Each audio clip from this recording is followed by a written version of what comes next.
Hello everyone. So just a continuation of the setup for Biorb Terrarium 60. Last time I think I've shown you how I put all of the substrate mix, the landscape or the terrarium scape, and the plants. So I have here, after that I put water, filtered water for now at the sides. I'm not planning to use distilled water because filtered water has been working for my plants, so I think it should be fine. And then I put humidity mist in the receptacle at the top of this Biorb.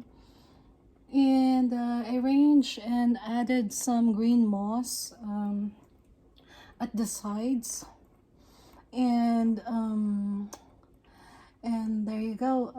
There is an outlet at the back. Unfortunately, you can actually see the cable, but I think it's fine. It's not really visible to the people who will be observing the terrarium.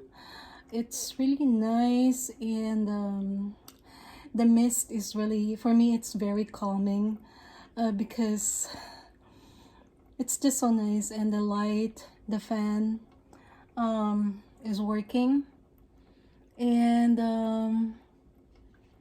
I think that's it. The plants are loving it. So you can see I have there jewel orchids. One is silver dragon, which is still really small. I'm not sure if you can see it, but it's in the middle of the terrarium. And at the top is you can see the dragon scale alocasia. The cuprea, alocasia cuprea, is the one that's reddish. It's called a red secret.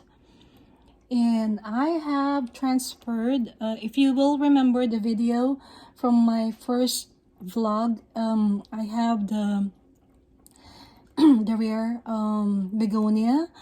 I have already transferred them here. You can see that there is the begonia julao, the pink one, and then the checkered, or this begonia raha in front. I have begonia ferox, and what else? I have begonia maculata at the back. You won't be able to see it, but I have some there. I put them at the back because they tend to be taller, so as they grow, at least they will be background of this terrarium, background plant for the terrarium. And I have added, you will see that I have added my Aglaonema Pictum tricolor because it's just so beautiful with the light on. You can see the pattern of the Aglaonema. It's a rare Aglaonema, and it's just so beautiful with the light and the mist. I hope it will grow really well. And then in the center, I have my favorite philodendron. Actually, I have two of my favorite philodendron here. Both of them are propagated cuttings. The first one is at the middle. That's the philodendron pink princess.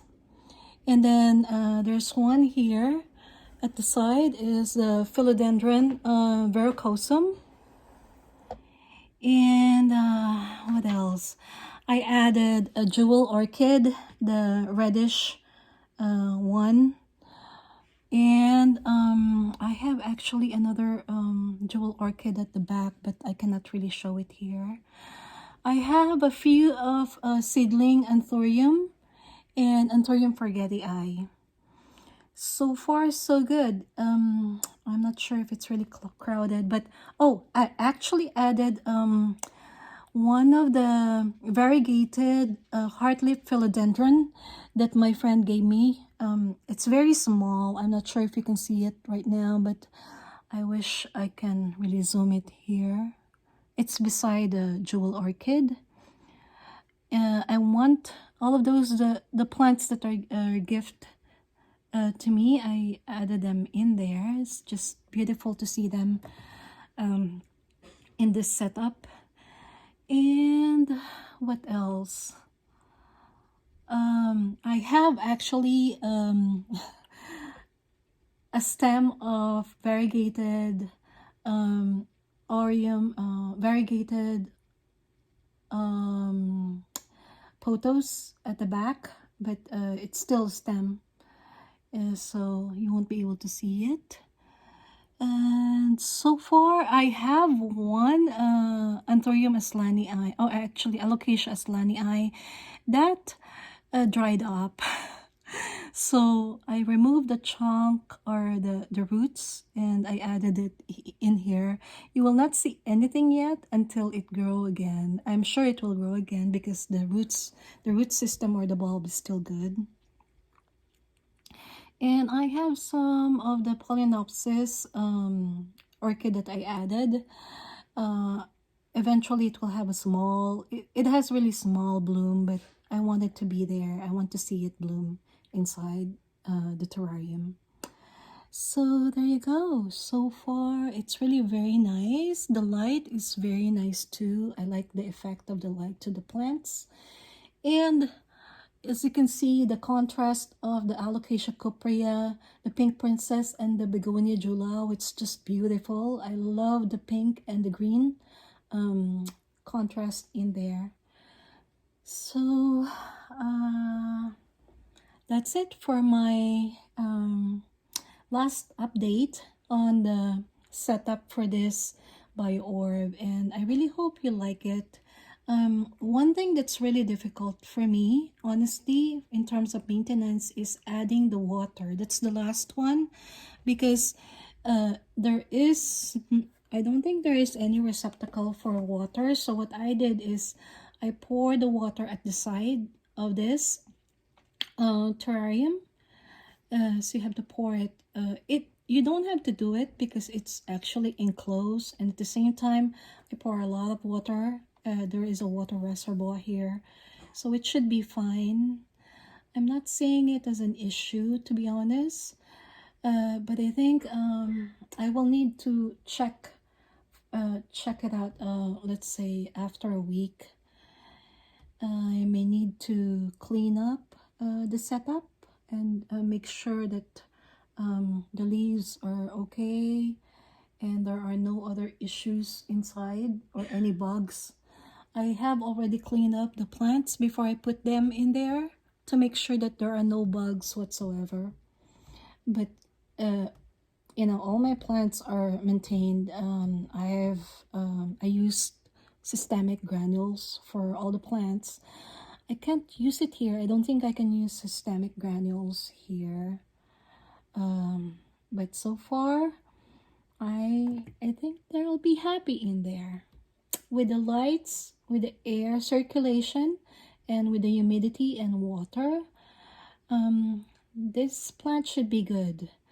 Oh, by the way, I don't have fertilizer in here yet. I'm still thinking of ways to fertilize the plants. I'm not sure I'm gonna use the existing fertilizer that I'm using. I'm using liquid earth, but I don't want to use so much fertilizer for now because they don't have to grow. I don't want them to be really tall. I want them to be lush and happy inside, and then eventually I might use a slow release fertilizer. But for now, that will be the setup. So I hope you really enjoyed this video, and I also hope that you will click that notification button and also subscribe. Don't forget to subscribe so that I'll be able to give you more contents just like this one. And I also hope you like my design in this Biorb. Just one thing that I think to note is this Biorb setup may be really good for high humidity loving plants, which are Alocasia, Begonia, Anthurium, and I find my pink princess and varicosum also they love humidity, so I put them in there. Okay, thanks everyone, and I hope you enjoyed it. Have a happy holidays, and be safe and stay well. Have a nice day. Bye.